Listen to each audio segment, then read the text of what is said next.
Isang malakas na lindol na may lakas na 7.6 magnitude ang tumama sa karagatan ng Davao Oriental bandang alas 9:43 ng umaga nito lamang 10 ng Oktubre taong kasalukuyan na nagdulot ng matinding pangamba sa marami at pinsala sa ilang bahagi ng Davao Region.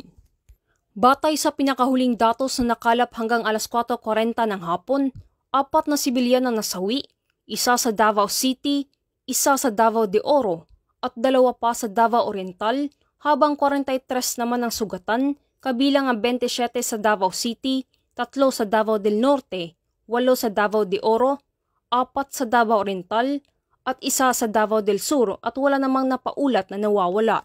Bilang agarang tugon, agad na ipinakalat ng Police Regional Office 11 ang 739 na personnel mula sa Reactionary Standby Support Force upang tumugon sa mga apektadong lugar.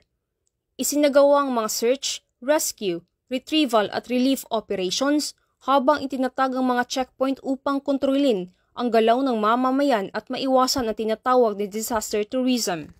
Habang nagpapatuloy ang humanitarian response, nananatili ring aktibo ang regular na operasyon ng kapulisan.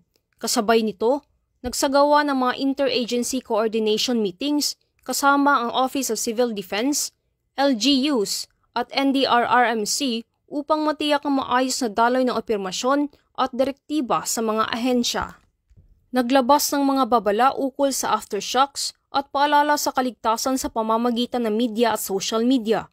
Aktibo ring nagpatrolya ang cyber patrol upang mabantayan at mapigilan ang pagkalat ng pekeng balita.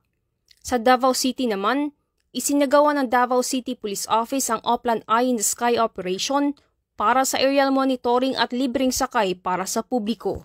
Patuloy na nakatutok ang Police Regional Office 11 sa sitwasyon at nananatiling bukas ang komunikasyon nito sa publiko habang isinasagawang mga kaukulang hakbang para sa kaligtasan ng lahat.